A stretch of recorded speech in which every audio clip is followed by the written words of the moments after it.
Broadcast is now starting. All attendees are in listen-only mode. Hi, thank you for letting me be part of this meeting today. I'm sorry I'm halfway across the planet and unable to meet you in person, but through the magic of technology, here I am giving you a quick little presentation about green chemistry and the relationship in society.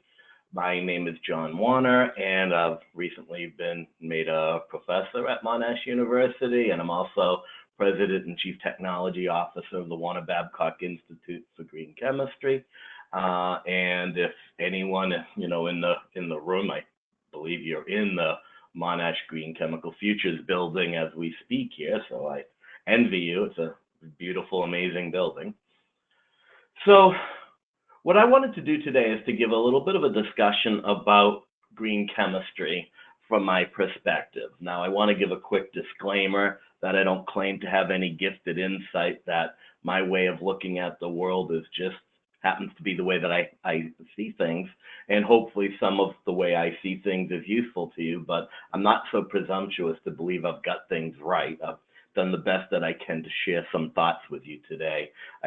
My background is interesting, that I've been a professional chemist for over 30 years. The first decade of my professional life, I was an industrial chemist working at the Polaroid Corporation, the instant photography company.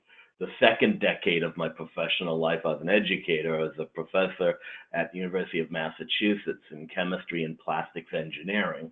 The third decade of my life, this last 10 to 12 years, I've been active as an inventor of chemistry. I have a startup company, the Warner Babcock Institute in Berlin. There is a John Warner Center for Startups in Green Chemistry.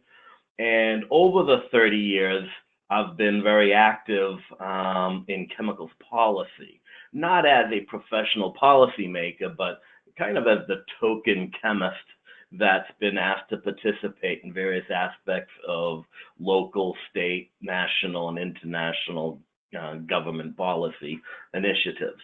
And so because I've had the opportunity to see the chemical enterprises from all four of these perspectives, I feel that I see things in an interesting and unique way that I'll share with you today. Now, obviously, chemistry in service to society has amazing benefits. If we look through the history of the last 100 or so years of chemistry and the most recent, several decades, it's breathtaking to see the things that the chemical enterprises have done for society. If we look at pharmaceuticals, for example, I've tallied up some statistics here to share with you. The percent cancer survival rate by year of diagnosis in the United States, this is a National Cancer Institute study, shows that if you look at the survivability 1 year, 2 year, 3 year, 4 year from diagnosis, over the last 35 or so years, you can see a steady increase. This is because chemists are inventing pharmaceuticals that are curing, sick people. We can look at the national trends in the U.S. of cancer death rates, and all of these here show the average change. Now, while these red ones are showing increases, the majority of the blue ones we can see are reducing. And averaged overall, the black bar there shows that, over the last from 2011 to 2015, we've seen a fairly significant, improvement. And it's, again, by and large, because of chemistry inventing new pharmaceuticals.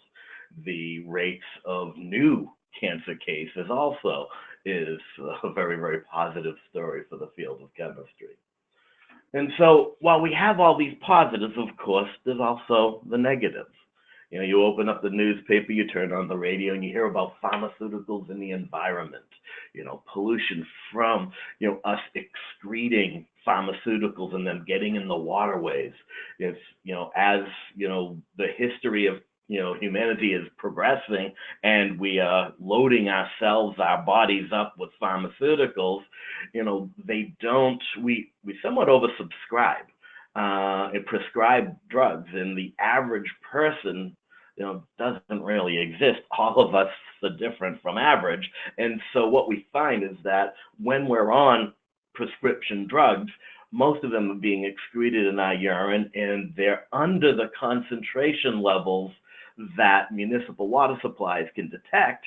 Now, over the years, we're starting to see more and more of them, and there's just report after report. If you Google pharmaceuticals in the environment, you'll be inundated with all these things. So although Pharmaceutical Sciences has done amazing things to cure and make us healthy, at the same time, there are some negatives. The same thing happens with food and agriculture. Breathtaking developments. Since 1960, we see a 275% increase in global food production. If you look at it from daily kcals per person since 1960, the 31% increase. If you look at it just since 1990, let's look from 1990 to 2013, we got an 11% increase in daily kcal per person. Now, why? Well, one thing that what we see happening here is the benefit of this is now, if we look at this red line, this is the percent population, global population, that is undernourished. And we can see that from 1991 to 2013, there's a 41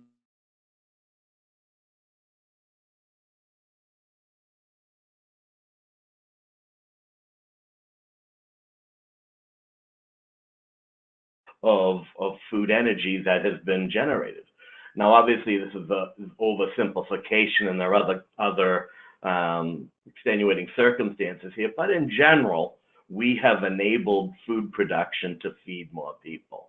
Now, this percent undernourishment isn't as good of a story as we want it to be, because if you then multiply it by the increase in population, there are more and more people that are underfed that we have to worry about. But chemistry, again, if we look since 1990 to 2016, the 82% increase in global food production value, as that has increased, the reason it has increased, in part, maybe not entirely, but in part, is because of pesticide usage.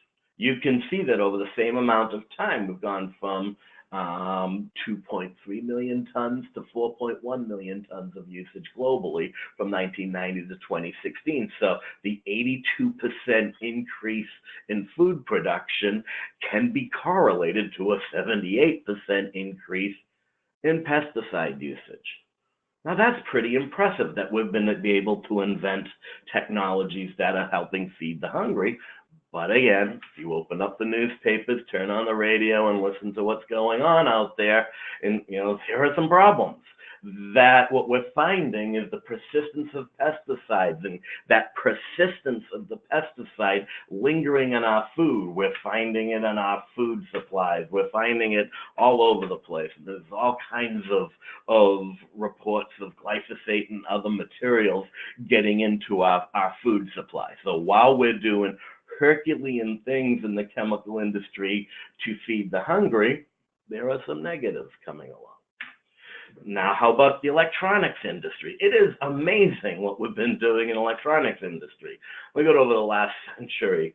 You can see that we've gone from electromechanical to relay to vacuum tube to transistor to integrated circuit, and the ability to do calculations has just become better and better and better. This next slide here is an interesting thing. There's Moore's law, which I'm sure everybody in the room is familiar with. We can see here that this is a summary of all the different types of devices on integrated circuit chips from 1976 to 2016, and you can see that Moore's law, not entirely, but it's pretty consistent that we're getting better and better and better with the transistor count on our integrated circuits, and just as amazing the things that we're doing in chemistry. However, then comes the negatives, e-waste. You see everywhere the e-waste graveyards, toxic chemicals from e-waste getting into the food supply. What are we going to do with all these devices? So while there's all these positives and amazing things we're doing, there's also negatives. How about energy? When it comes to energy, if we look at investment, global investment by technologies since 2007, you can see solar there's a significant investment in solar and wind. Biomass is hanging in there. Hydropower is in there a little bit. Biofuel seems to be in a little bit of a decline. The ocean technologies, but you can see there is substantial investments, to the tune of $300 billion in investments a year, just from this report of Renewables 2018. If you look at just solar cell efficiency, if you look at the science of solar cell efficiency, this chart here from the National Renewable Energy Laboratory in the US, it charts all the different types of solar devices. And while we don't have to look at all the spinach here and all the details, bottom line is you see an upward trend in everything. Through the magic of chemistry, we're inventing better and better technologies. But of course, when it comes to energy, all the issues of global climate change, which again, I'm sure everybody, is familiar with. Just a couple weeks ago in the United States, the fourth National Climate Assessment was released. And it's just becoming so unequivocally obvious. These graphs here, which again, I'm sure people are very familiar with. The top graph shows the natural influences that are projected from, that have impact on temperature differences. The middle graph is the projected implications of human influences.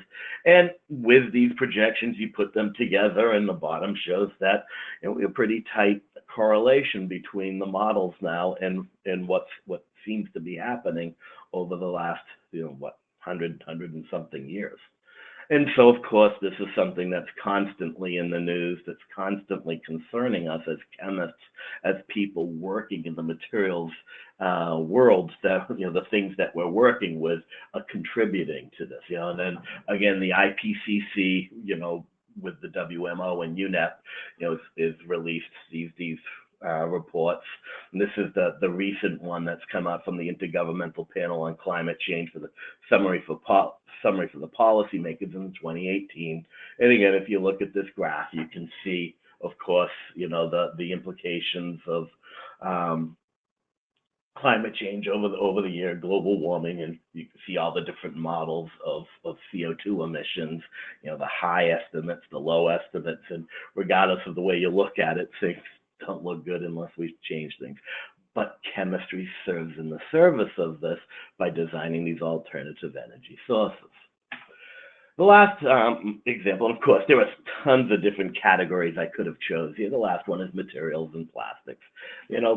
Global plastic production since 1950 has been staggering. That just the amounts of and millions of tons of plastic in the European Union alone. Here, Plastics Europe has looked at global plastics production from 1950 to 2015.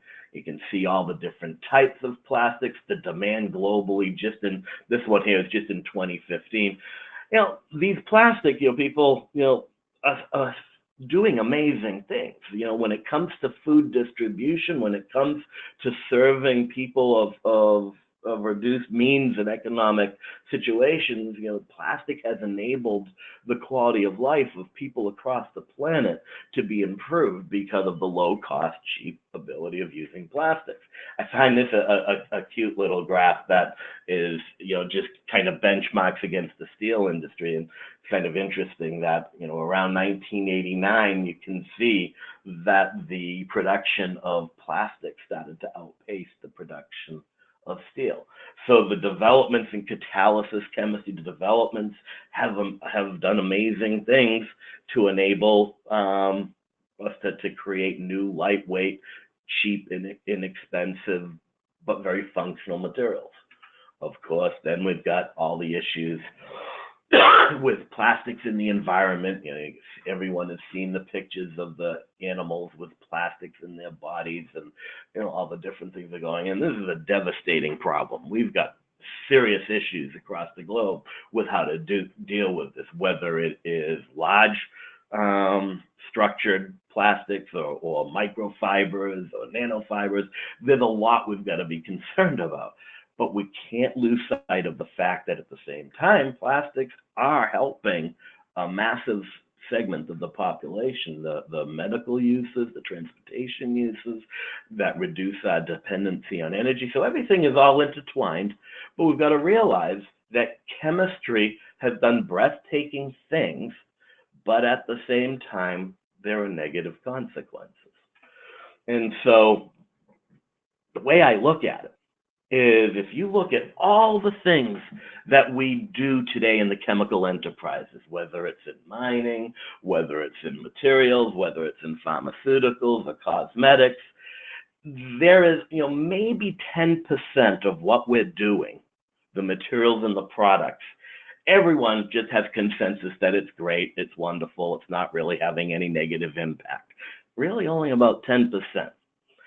Now, when we look at people, the users of chemistry, if they do a Google search, if they do some kind of an efficient search through the supply chain and try to find something that already exists that would help improve their sustainability performance, I believe maybe 25% of the time they're going to find something that helps them and improves their performance. But today in 2018, I would argue that 65% or more of the technologies that are problematic for one reason or another haven't been invented yet. This isn't an epic battle of good and evil. This isn't a story where industry is hoarding safer technologies for the heck of it and using harsh technologies because they want to out of greed or anything. It's a much more complicated issue, and it has to do with invention. And we have to ask ourselves the question, do we have a workforce that has the skills to invent technologies that deliver the needed benefits to society, like the pharmaceuticals, like the agricultural agents, and not have the unanticipated negative consequences? Does the field of chemistry, does the way we train scientists today in 2018 truly set us up for success in the future? Because society is dependent on chemistry to continue to make improvements, but can we do it without creating more problems? I would argue that chemists have always cared about this. No chemist just says to themselves, I want to make hazardous materials, I don't care.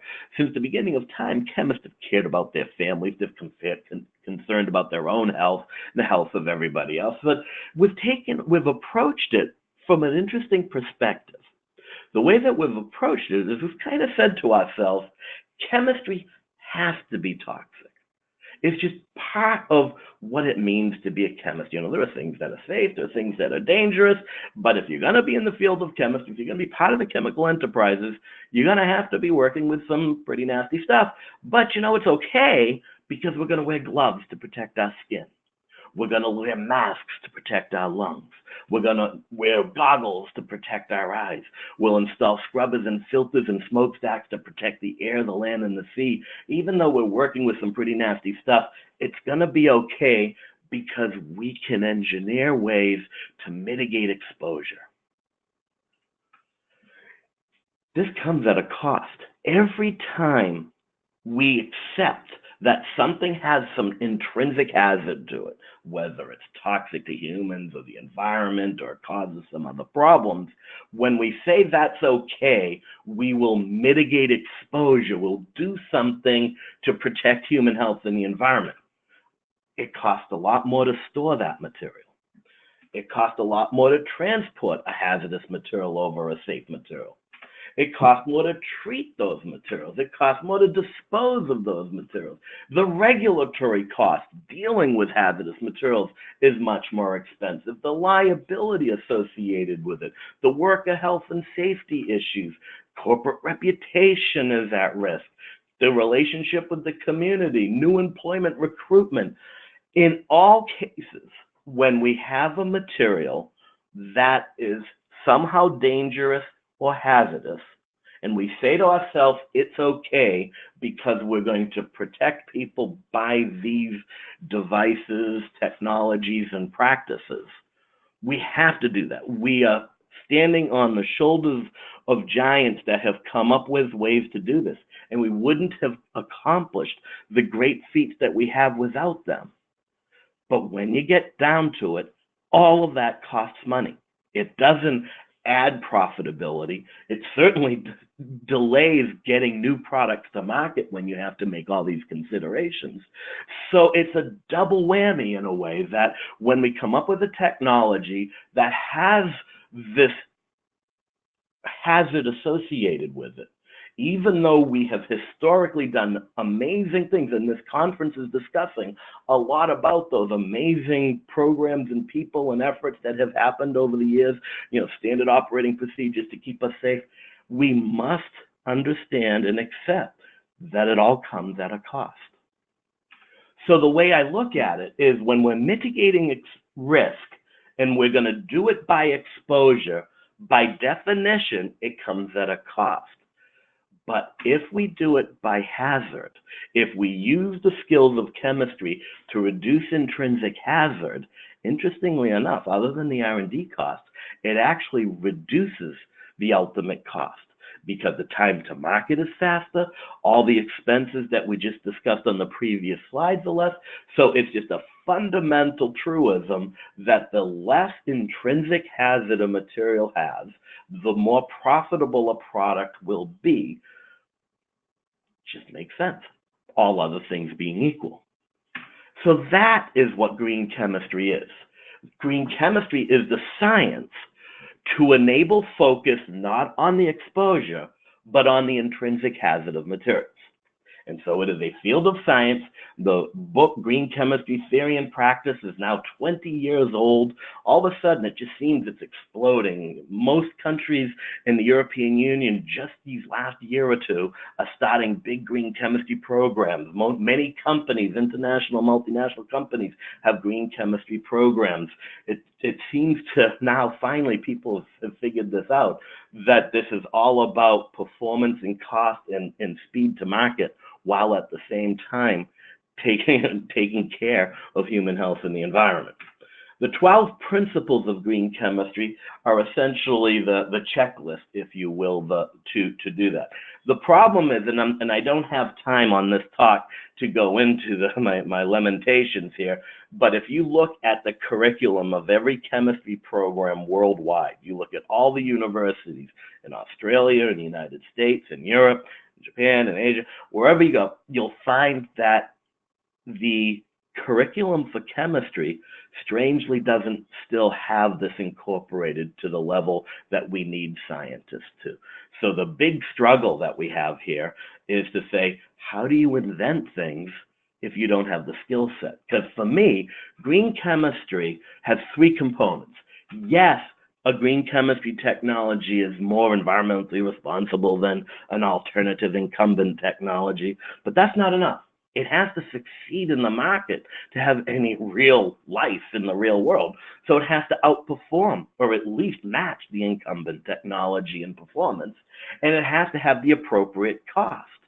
So when people say to me, oh, we got to go beyond green chemistry, we got to worry about performance and cost, they kind of laugh. They didn't read the book, because intrinsic to the concept of green chemistry is that you have to have a technology that would sell itself absent of the environmental narrative. So it is as good or better than the incumbent technology, costs as good or better than the incumbent technology, and oh, by the way, it's more environmentally benign. Then you have green chemistry. So in my opinion, the biggest barrier for green chemistry, there are no market barriers. The historic market barriers to green chemistry is when a technology either didn't really work or cost too much. And by my definition, that's not green chemistry.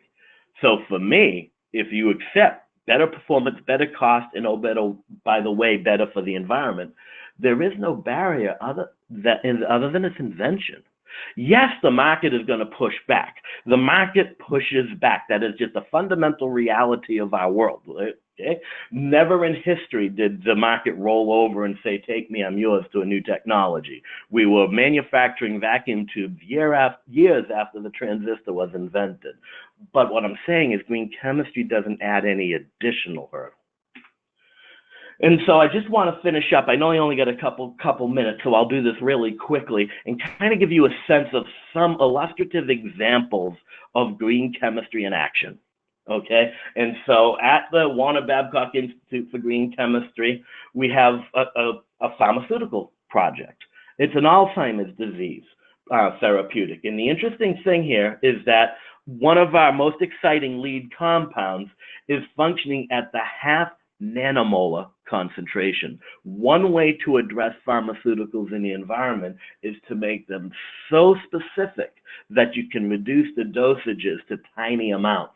So that's an illustrative example of how to approach green chemistry in the pharmaceutical sector. In the food and agriculture sector, there's this concept called non-covalent derivatization.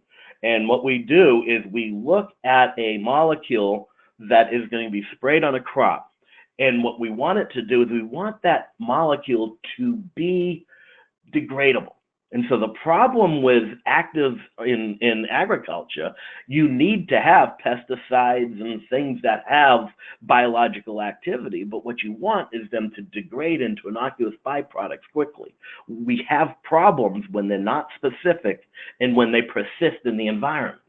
And so through this technology that we've developed at the Warner Babcock Institute, what we do is we take a bioactive material that is intrinsically unstable. We temporarily stabilize it so that in storage and in shipment, we stabilize the material. And when we apply it to the crops, it dissociates and then triggers that disassembly. And so that's an approach to using green chemistry in the food and agricultural industry. In the electronics industry, one of the things that we've done at the Institute is we've taken orange oil. We've partially hydrolyzed the orange oil to make limonene and limonol. We then take that limonene and limonol, we probe sonicate it at the appropriate frequency to get an aqueous dispersion of just the right density so that we can recycle the lithium cobalt out of lithium batteries.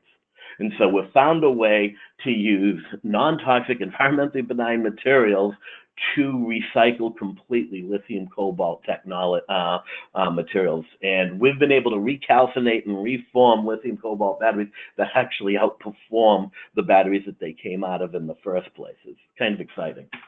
In the energy world, we're really excited. We're actually starting a new company, a new spin out, because we have this new solar cell technology. It's, for the most part, you would consider it dye-sensitized solar cells. But we're excited that Michael Gretzel at EPFL in Switzerland, we sent him our devices, and he's actually validated that we have the highest performing dye-sensitized solar cell in history. It has over a volt at 1,000 lux. That's a pretty low indoor light. It has the world record power density. It's a stable electrolyte, and we've got a really great portfolio of IP. And so we're working on solar energy, a non-toxic environmental benign. And what's really cool about this technology, you don't need clean rooms, you don't need inert atmospheres. These are roll-to-roll processing of technology. So we're pretty excited. And then the last example is in the plastics arena. You know, I worked with an organization called Parlay for the Oceans. It's a New York City organization that partnered with Whale Wars and got a whole bunch of ocean trash, bunch of plastics. It was actually an illegal fishing net.